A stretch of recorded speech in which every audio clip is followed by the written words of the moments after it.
do mal, combater, despertar o poder. Sua constelação sempre irá te proteger. Supera a dor e dá forças pra lutar. Pega nos ventos e desejos a realizar, pois as asas e o coração sonhador ninguém irá roubar. Senseiya, guerreiro das estrelas. Senseiya, nada a temer, oh yeah. Senseiya, unidos por sua força. Senseiya, Pegasus até vencer.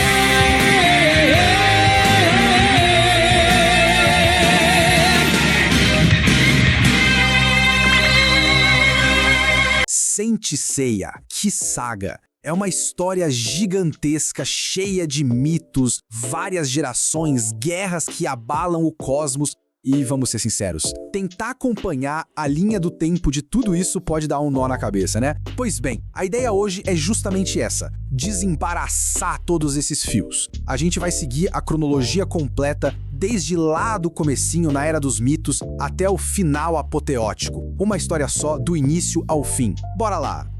Uau! Que jeito de começar, hein? Essa frase, ela resume perfeitamente o que é Saint Seiya. A gente não tá falando de guerreiros comuns, sabe? Estamos falando de mortais que conseguem acessar algo divino. Uma energia que vem de dentro e que é capaz de, literalmente, rasgar os céus. A escala aqui é mitológica. E é essa a base de tudo que a gente vai ver a partir de agora. Ok, pra gente não se perder nessa jornada épica, a gente vai dividir a história em 5 grandes atos, beleza? Primeiro, a Era dos Mitos. Depois, a conspiração do santuário. Em seguida, a famosa Batalha das 12 Casas. E pra fechar, as guerras contra Poseidon e, claro, contra Hades. Esse é o nosso mapa. E vamos começar pelo começo mesmo, lá atrás, na Era dos Mitos. Pensa só, muito antes de existir qualquer cavaleiro, os próprios deuses já estavam brigando pelo controle de tudo. E essas batalhas celestiais não só definiram como o mundo seria, mas também plantaram a semente de um ciclo de guerras. Um ciclo que vai se repetir por milênios. Repara só como uma coisa vai puxando a outra. É tipo um efeito dominó cósmico. Zeus vence os titãs e pronto, divide o mundo com os irmãos. Aí a ambição de Poseidon cresce e o que acontece? Atena é forçada a criar seus cavaleiros para se defender, e então vem Hades com seu ódio pela humanidade, e isso dá origem à lenda do Cavaleiro de Pégaso, o primeiro mortal que conseguiu a proeza de ferir um deus. É aqui que nasce o ciclo que vai se repetir de tempos em tempos, uma guerra santa. Tudo, absolutamente tudo, tá conectado desde o início. Mas como é que um mortal fere um deus? A resposta tá numa palavra: cosmo. Pensa no cosmo como a energia primordial do universo, sabe? Um restinho do Big Bang que tá dentro de todo mundo. O que os cavaleiros fazem é aprender a queimar essa energia. Eles a expandem, explodem ela pra fora, e é isso que permite os milagres. Quebrar átomos com um soco. É quase uma física mística, a fonte de todo o poder deles. Beleza, agora vamos dar um salto gigantesco no tempo. Milênios se passaram e a gente chega na Era Moderna. E aqui, a próxima grande ameaça para Atena não vai ser um deus rival, não. O perigo vem de dentro do próprio santuário. Uma traição que está crescendo em silêncio e que vai colocar o mundo inteiro em risco. E aqui que a história que a gente conhece realmente começa. Olha só a sequência. Saga de Gêmeos, completamente dominado por seu lado maligno, comete o maior dos pecados. Ele assassina o grande mestre. E quem impede que ele mate também a bebê Atena? Aiolos de Sagitário. E o mais doido é que para salvar a deusa, ele se torna um herói, mas aos olhos de todos, ele vira um traidor. Ele foge, mas é mortalmente ferido, e nos seus últimos momentos, ele encontra um turista, um cara aleatório chamado Mitsumasa Kido, e confia a ele a bebê e a armadura de Sagitário. Essa promessa, feita no leito de morte, é o que vai garantir não só a vida de Atena, mas o futuro de toda uma nova geração de cavaleiros. E o resultado da promessa de Kido são eles: Seiya, Shiryu, Hyoga, Shun e Ikki. Órfãos que foram arrancados de suas vidas e enviados para os lugares mais inóspitos e brutais do planeta, tudo para treinar e, se sobrevivessem, conquistar suas armaduras de bronze. E contra tudo e contra todos, esses 5 garotos se tornam a principal linha de defesa de Atena. O destino deles é enfrentar os seres mais poderosos que existem. Então, Atena está de volta ao mundo. O problema? O santuário que deveria protegê-la agora está corrompido e a vê como uma farsa. Então, a primeira grande missão desses jovens cavaleiros é, ironicamente, atacar a própria base. Eles precisam invadir o santuário e encarar o desafio supremo, a Batalha das 12 Casas.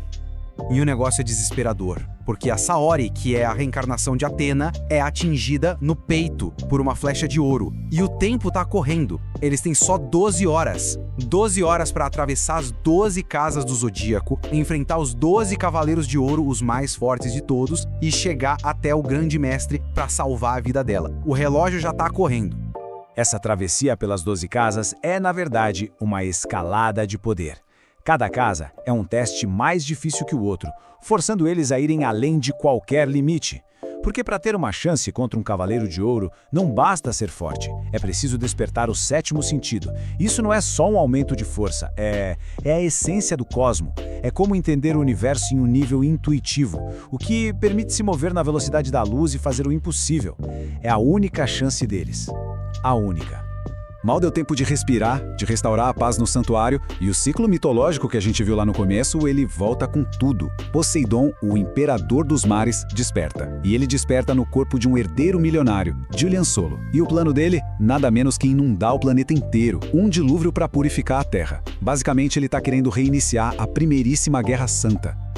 E essa batalha é quase um jogo de xadrez, não é só força bruta. Atena faz o primeiro movimento. Ela se sacrifica de propósito, se oferecendo para ficar presa no pilar principal e, com isso, segurar as águas do dilúvio. É um sacrifício calculado para ganhar tempo. E enquanto ela segura as pontas, a missão dos cavaleiros é bem clara: destruir os 7 pilares que sustentam o reino de Poseidon. Só tem um detalhe: esses pilares são quase indestrutíveis. A única coisa que pode quebrá-los são as armas da armadura de ouro de Libra. Mas para encarar esses generais que têm poder de nível divino, as armaduras de bronze também precisavam de um upgrade, né? E ele veio de um jeito bem especial. Como elas foram consertadas com o sangue dos Cavaleiros de Ouro, elas ganharam uma habilidade nova. Quase um milagre. Quando o cosmo dos Cavaleiros de Bronze atinge o máximo, as armaduras deles começam a brilhar com um tom dourado e, por um tempo, elas ganham o mesmo poder e resistência de uma armadura de ouro. É um poder emprestado, mas que faz toda a diferença. E agora, a gente chega no clímax, a batalha final. O inimigo mais antigo, o mais poderoso, o mais temido de todos.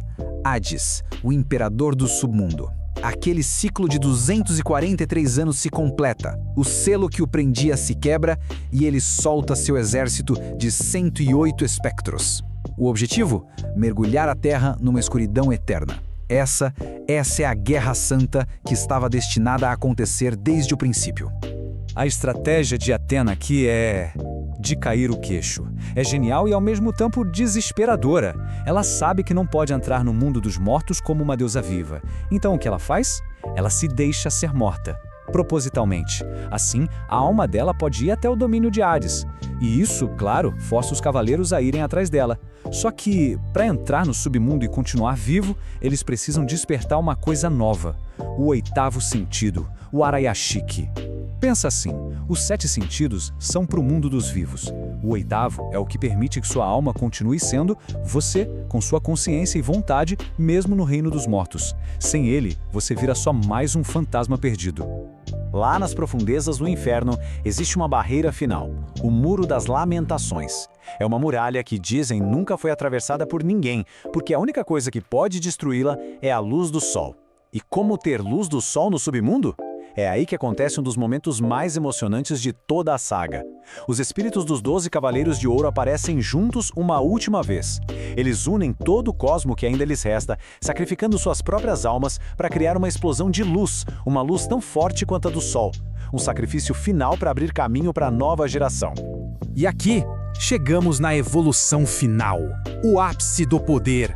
O sangue da própria Atena cai sobre as armaduras dos Cavaleiros de Bronze e funciona como um gatilho. Para poder encarar de frente os deuses mais poderosos de Hades, eles precisam elevar o cosmo deles não só ao máximo, mas ao infinito. E quando fazem isso, as armaduras deles renascem. Elas se transformam em armaduras divinas, as Kamui. E esse é o mesmo nível de poder que os deuses do Olimpo usavam lá na Era dos Mitos.